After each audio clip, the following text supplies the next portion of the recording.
රත්තරන් පාටින් ඉර පායලා hina උනේ ඉරිදා දවස ලස්සන කරන්න කියලා මට හිතුණා. බලන්නකෝ අද අහසේ තියෙන ලස්සන වෙනදට වඩා පොඩ්ඩක් පරක් වෙලා තමයි මං අද ඇහැරුනේ නිවාඩු දවස නිසා. ඒ වුණත් අද හස්බන්ඩ් උදේම ගමනක් යන්න තියෙනවා කිව්ව නිසා එයාගේ උදේ කෑම එක ලෑස්ති කරලා දෙන්න ඕනේ. ඉතින් ඉක්මනට හාල් ටික සෝදගෙන ලිපේ තියාගන්න තමයි මම මේ ලෑස්ති වෙන්නේ.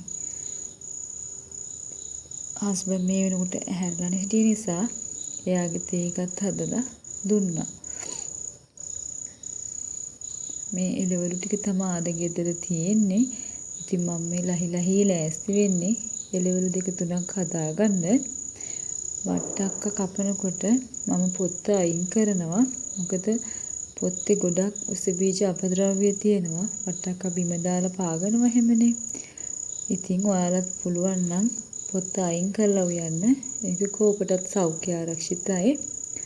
ඉතින් ඉක්මනටම සුදු ලුණු 3-5 ටික දාගෙන මම මේ ලෑස්ති වෙන්නේ වට්ටක කරිය ලෑස්ති කරගන්න.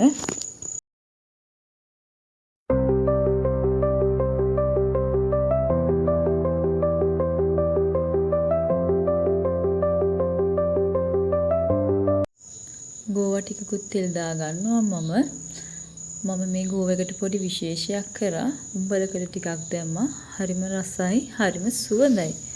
මේ තමයි මං කඩිමුඩියේ හදාගත්ත අපේ උදේ ආහාර ටික. මීට් බෝල්ස් එකක් තිබිලා බැද්දා. චූටි බබා වට්ටක්ක කන්නේ නැති නිසා. මේ තමයි මගේ උදේ ආහාරය.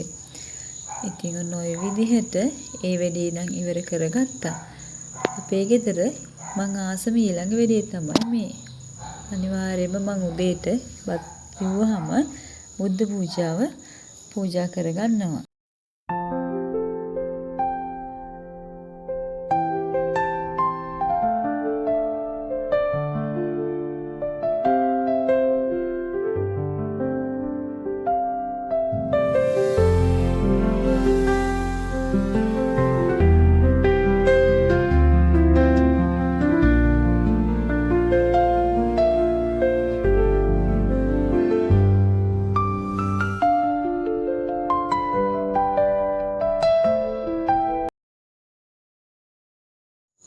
ඉතින් මම ලෑස්ති වෙන්නේ දැන් මගේ කාමරය අස් කරගන්න. හස්බන්ඩ් තාම පිටත් වෙන්නේ නැති නිසා මට තව පොඩි වෙලාවක් තියෙනවා වැඩ ටික කරගන්න. ඉක්මනට අපි ඒ ටිකත් කරගමු. කාමරේ මේ විදිහට ඇඳ ටිකක් පිළිවෙලට හදාගෙන කොට්ට දෙක දැම්මා. උදේම ඇඳ ලස්සනට තියෙද්දි හිතට 아무තු සතුටක් දැනෙනවා. ඉතින් මේ ටෙඩියට ලොකු කතාවක් තියෙනවා.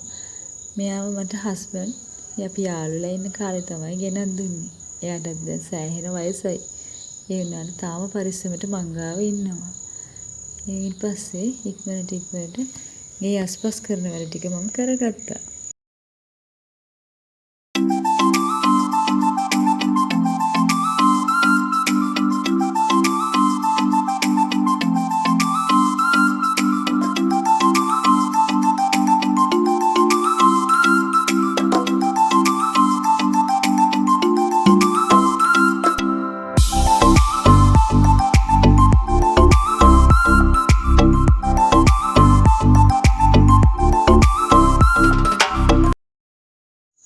හස්බන්ඩ් වැඩ ගියාට පස්සේ අද හොඳ පායලා තියෙන දවසක් නිසා මම මිදුලේ වැඩ ටික කරන්න ආවා. අපේ මිදුල ටිකක් වල්ගතිය වැඩි නිසා අතු ගාන එක නම් ටිකක් අමාරු වැඩක්.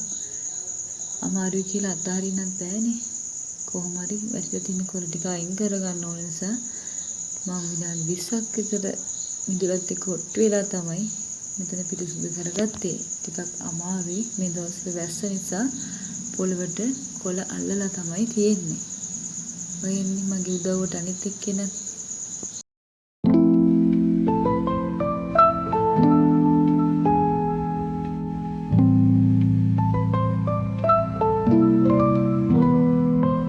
City lights blink, they got secrets to spill.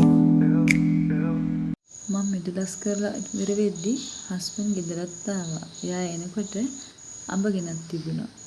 පොඩි දෙන්න ගොඩක් ආසයි අඹ කන්න.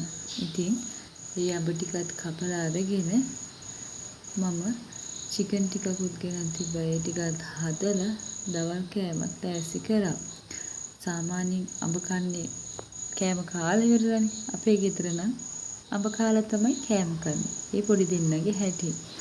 ඉතින් චිකන් කරියත් ඉක්මනට ලෑස්ති කරගෙන යාළගේ දවල් කෑම හදලා දුන්නා.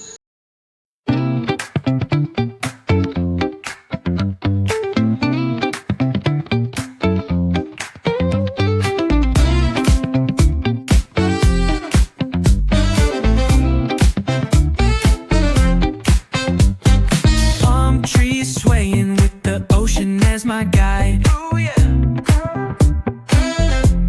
Oh yeah. Top down riding, let the West Coast vibes collide. Husband කිව්වා කම්මැලි නිසා පොඩ්ඩක් ටවුන් එක පැත්තට ගිහිල්ලා එන්න ලෑස්ති වෙන්න කියලා. ඉතින් මම මේ ලෑස්ති වෙන්නේ ඒකට. ඊගොඩ දවසේ කියන්නේ ඉතින් අපි සාමාන්‍යයෙන් කොහේ හරි යනවා. බීච් එකට යනවා, පාක් යනවා. මේ දවස් ටිකේ තාම අපි මෙහෙට අලුත් නිසා වැඩි කොහොමවත් ඇවිදින්න යන්න බැරි වුණා. පොඩි වෙලාවකට ටවුන් එකට ගිහිල්ලා එමු කිව්ව නිසා හරි සතුටින් තමයි අපි ගියේ. ඔන්න ඔහමයි අපි ටවුන් එකට යන්න පිටත් උනේ.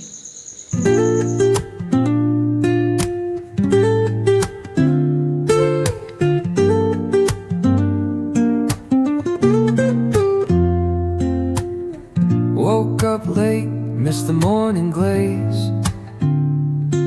But the sunlight hits in so many ways.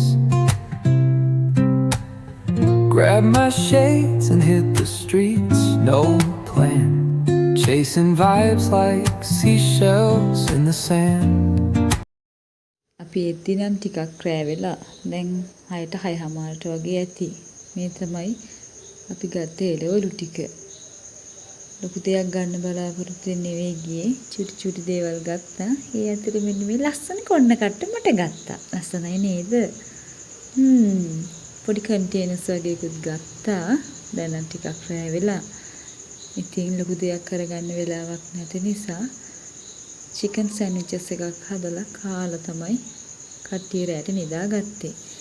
ඉතින් මේ වගේ ලස්සන ඉරිදා දවසක් මට ලබා දුන්නට මේ විශ්වයටම මම ගොඩක් ස්තුතිවන්ත වෙනවා.